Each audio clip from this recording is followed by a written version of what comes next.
공주대학교의 박순우 교수입니다. 안경봉 교수님께서 세미나 초기에 특별하다고 했는데 사실은 조금은 저는 특별하다기보다는 이질적인 좀 존재가 아닌가 싶습니다. 왜냐하면 자본시장과 관련된 논의를 하는데 이 복지에 대한 얘기를 해야 되는 거고, 또 어떻게 보면은 이제까지의 모든 논의들은 키워드가 신탁과 관련되는 건데, 저는 이제 그래서 그 논의들이 대부분 이제 그 신탁을 중심으로 복지를 바라봤다면은, 저는 복지를 중심으로 신탁을 좀 바라봐야 되는 그런 입장인 것 같습니다. 그래서 유일하게 저 혼자서 이제 그런 역할을 해야 된다는 측면에서 조금은 이제 외로움도 느낍니다만은, 제가 얘기하고 싶은 거, 이 자료는 굉장히 많습니다. 사실 이 자료는 제가 이 장애인 특별 수요 신탁에 대한 내용을 발표를 하면서 만들었던 자료고, 토론 자료라기보다는 발표 자료이기 때문에 이제 양은 많지만은 압축적으로 설명을 해서 짧은 시간에 마치도록 하겠습니다. 다만 그 포인트를 짚어드리고 제가 생각하는 것과 또 제가 질문드리고 싶은 것들 중심으로 얘기를 하도록 하겠습니다. 그래서 저의 역할은 이제 신탁제도와 복지제도와의 정합성, 아니면 선순환 관계를 어떻게 그려내줄 것이냐, 이것을 이제 복지 쪽의 시각에서 아마 얘기를 드리는 게 저의 역할인 것 같습니다. 복지도 다양하지만 이제 특히 이제 공공부조제도, 그러니까 사회보험은 본인이 기여한 만큼 급여에 대한 자격을 받으니까 상관이 없는데, 이 신탁으로 인해서 수익자가 수익금을 받게 되었을 때 이 공공부조제도, 그러니까 자산조사를 통해서 적격성이 판단되는 공공부조제도의 그 자격을 유지하고 싶은 게 사실은 위탁자의 마음입니다. 예. 그래서 이 방법을, 이 접점을 어디서 찾을 것인가 하는 것이 이제 저의 이제 그 토론의 주된 정점 내용입니다. 외국에서 지금 이제 여러 가지 이제 다른 발표자분들이나 토론자분들은 외국 이제 신탁 제도에 대해서 얘기했지만, 제가 말씀드린 것은 이 외국 제도라는 것은 어떻게 보면은 복지 제도입니다. 복지 신탁 제도. 그래서 여러 가지 신탁 중에서 복지라는 성격을 갖고 있는 신탁 제도에 대한 것인데, 제가 이제 영국과 미국이란 걸 살펴보는데, 아마 그러니까 타익 신탁 같은 경우는 그러니까 가장 중요한 개념이 먼저 나오는 게, 그러니까 신탁자에게 재량권을 주느냐 주지 않느냐가 굉장히 제가 볼 때는 중요한 것 같습니다. 그러니까 앞에서 이제 토론하셨던 부분은 이게 회수 가능하냐 회수 불가능하냐 이런 기준도 있지만은, 그러니까 신탁자에게 이 신탁금을 관리하는 자에게 이 재량권을 준다면은 이것은 복지형에 가까운 거고, 그 다음에 비재량 신탁 같은 경우, 이제 생애 신탁 같은 경우 재량권을 주지 않는다면은 이게 이제 자액 신탁 같은 경우가 이제 이 부분에 이제 해당이 될 것 같은데요. 이런 경우에는 복지적 성격은 굉장히 약하다라고 이제 판단이 되고, 주로 이제 이 재량 신탁에 가입했을 경우에만 이제 그러니까 공공부조 제도에 이제 그 적격성을 판단하는 소득이나 재산에 그 수익금이 고려되지 않는 이런 형태로 진행되는 것 같습니다. 그게 이제 영국에서도 이제 그렇고, 이제 미국도 이제 미국도 마찬가지로 그렇습니다. S&T라고 해서 이제 이제 발달 장애인들을 위한 신탁 제도가 한 3가지 정도 운영되고 있는데, 모두가 다 어떻게 보면은 그 재량 신탁에 이제 범주에서 포함되고 있고, 그와 더불어서 이제 제가 좀 영국의 사례를 보면서 좀 재밌게 느낀 것은, 우리 한국 사회에서도 좀 더 좀 고려해 봐야 될 것 같은데, 이 재량 신탁이 포괄적 의미에서 재량 신탁이지만은 장애인을 위한 것, 아니면은 그 신탁자의 주체가 민간 자선단체까지도 가능하게끔 되어 있다라는 그러한 점을 좀 파악을 했고, 미국에서는 제가 봤을 때는 어떤 특성을 좀 보냐면은 집합 신탁이라고 해서, 그러니까 자산이 많지 않은 이제 위탁자들이 일종의 풀을 만들 수 있는 방법도 여기에서는 그러니까 허용을 하고 있다라는 거죠. 아까 발표에서는 이게 우리나라에서 허용이 안 되니까 이게 좀 이제 문제가 된다라고 하는 거죠. 예.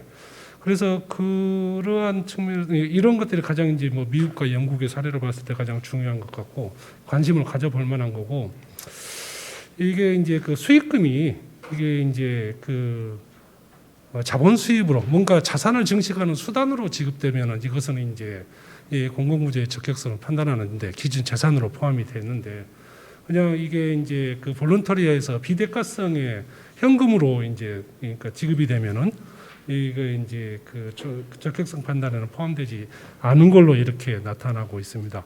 예. 그래서 그 대신 이제 그 자유재량권을 주기 때문에 이제 수탁자는 지급 시기, 지급 양, 지급 방법 이런 것에 대해서 모든 것을 결정할 수 있다라는 거죠.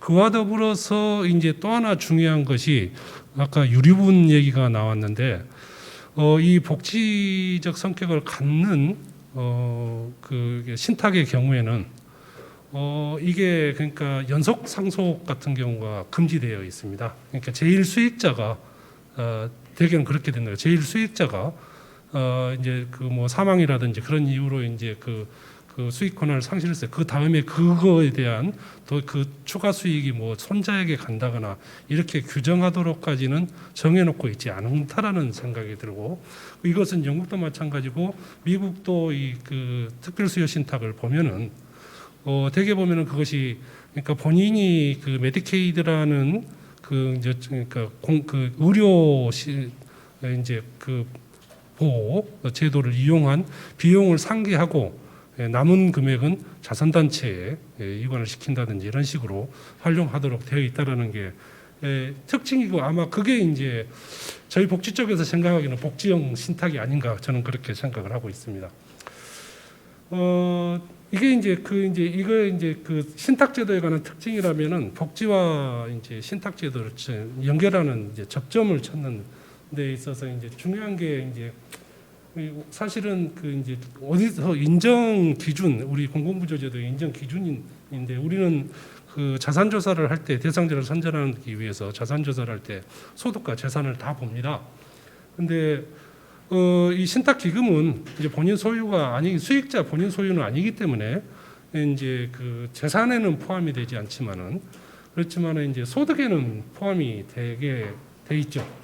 예, 이게 제가 봤더니 이 소득 중에서도 아마 이 이전 소득 중에서도 공적 이전 소득이란 건 뭐 연금이라든지 기초연금, 뭐 기초노령연금 이런 것들이 이제 포함되는 거고 아마 사적 이전 소득에 이 부분이 포함이 될 것 같습니다.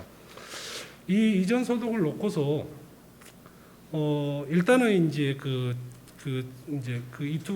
그 소득 기준이나 재산 기준이 그러니까 우리나라의 이제 중위 소득의 30%부터 50%까지 이하라는 이제 저소득층이라는 이제 증명을 해야 되는 건데 이 소득 중에서 이제 제약을 이제 이 수익금을 우리가 만약 이제 신탁으로 봤을 때는 수익금을 가지고서 이것을 소득에서 소득 산정에서 제외시키는 방법이 있을 것 같고 수급자 자격을 유지하기 위해서 또 다른 하나는 가구 특성별 지출이라는 방법을 사용해서 지출로 인정을 해서 이 부분을 그러니까 수익금을 면제시키는 그러니까 그러니까 면제라기보다는 고려하지 않는 그런 방법이 있을 것 같습니다. 근데 이 수익금으로 그러니까 소득으로 제외하기에는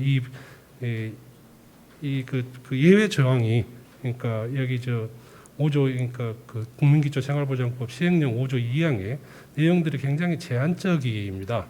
그와 더불어서 사적 이전 소득인 경우에는 이게 한 달에 한 25만 6천 원 정도의 금액만 그러니까 소득으로 그러니까 소득에서 제외하지 그 이상의 그러니까 신탁을 통한 수익금이 그 이상이 될 때는 이게 소득으로 산정되게끔 되어 있습니다.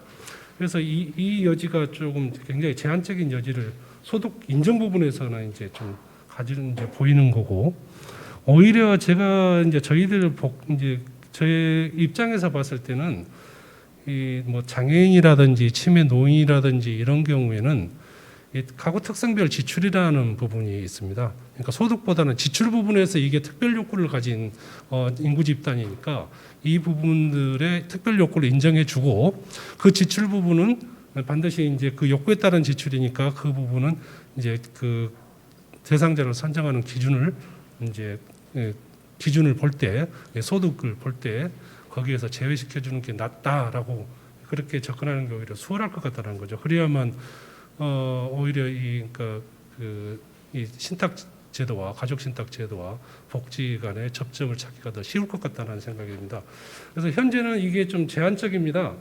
대개 보면은 그러니까 장애인 연금이나 그다음에 장애 수당, 한부모 가족 지원에 대한 아동 양육비 이 정도고 나머지는 이제 이제 근로소득이나 사업소득에 대한 공제로 되어 있습니다. 그래서 이 부분이 그러니까 지금 그러니까 장애인들이나 아니면은 치매라든지 이런 분들에 대한 특별 욕구가 이 부분에서 포함이 된다면은 신탁 제도와 그다음에 이 복지 제도 간의 정합성이 좀 찾기가 쉬울 것 같습니다. 방금 제가 말씀드린 것을 종합적으로 정리를 해보자면은 신탁 제도가 다양한 방식이 있는 것 같은데 신탁 제도를 운영함에 있어서 그러니까 위탁자나 수익자의 다양성을 고려할 수 있는 그러한 방식의 제도를 설계하는 것이 제가 볼 때는 굉장히 좀 중요할 것 같다는 생각이 듭니다. 그와 더불어서 이 신탁 기금의 성격 자체가 어느 정도의 공공성은 담보해 줘야만 이게 그 복지라는 옷을 입을 수 있다라는 거죠. 그 공공성을 그러니까 담보하는 첫 번째 조건이 수탁기관에 대한 자유재량권을 주는 것, 수탁자에 대한 주는 것도 하나의 방법일 거고, 두 번째는 그러니까 연속 수익을 금지하는 이러한 식의 제한 그러니까 그 조처들이 필요할 것 같습니다. 그다음에 이제 수익금이 이게 이제 이전 소득인지 아니면 지출 비용인지를 판단을 잘 해서 접근을 해야 될 것 같습니다. 그래서 수익금이 이제 이전 소득인 경우에는 이게 자본으로 간주가 되기 때문에 이게 이제 수급자 선정하는데 고려 요인으로 작용할 수 있습니다. 근데 이제 이게 지출 비용이라면은 지출 비용 요건을 만족시킨다면 이것은 이제 수급자 선정할 때 이제 오히려 그게 이제 크게 장애가 되지 않는 그러한 게 있을 수 있을 것 같습니다. 그다음에 이제 수익금의 양과 그다음에 성격인데 이게 이제 수익금의 양이라고 할 때는 이제 그 수익금을 이제 소득으로 봤을 경우에 이게 그러니까 우리 지금 현재 2020년 기준으로 25만 6천 원 정도밖에 이게 되지 않는다라는 거죠. 그리고 비정기적이어야 된다라는 그러한 조건들이 있습니다. 근데 이것은 그러면 상당히 제한적인 장애 요인으로 작용할 수 있다라는 좀 생각이 들고, 아마 이외에 이제 그 지출 비용으로 봤을 때는 이 성격을 그 수익금에 대한 성격을 지출 비용으로 봤을 때는 이게 이제 공공부조 제도가 제공하고 있는 서비스의 영역 밖에서 신탁 기금에 대한 수익금을 가지고서 그 외에 공공부조가 커버하지 못하는 욕구들을 해결하는 장치로서, 그러니까 그 수단 재원으로서 이 신탁 제도를 이용할 수 있다라는 논리 개발이 제가 볼 때는 필요할 것 같습니다. 그 정도 이 정도 수준에서 제가 말씀드리고, 다만 제가 볼 때는 여기까지 이제 논의 과정에서 신탁 복지라기보다는 신탁 쪽에 이제 무게를 두고 이제 제가 좀 질문을 드린다면은, 제가 처음에 말씀드린 것처럼 이게 이제 신탁자에 대한 재량 비재량에 대한 얘기는 전혀 없어서 우리 사회에서는 이미 이게 정리된 논의인지 아니면 전혀 논의가 되지 않은 사항인지 라는 것과, 그다음에 그 이제 자립형이라고 했을 때는 잘못하면은 자립 능력이 있는 사람만이 이 제도의 대상이 되는 거고, 자립 능력이 없는 사람은 이 제도를 이용하지 못한다라는 오해를 가져올 수도 있고, 그렇다면은 본래의 그 취지인 복지라는 이 수식어를 쓰는데 굉장히 오해를 받을 수도 있다라는 생각이 듭니다. 그래서 특히 이제 그러니까 자립보다는 자익보다는 타익 쪽에서 복지의 성격을 가미할 수 있는 그런 방법들이 논의가 되고 있는지 그에 대한 것들을 좀 질문을 드리고 싶습니다. 이상입니다.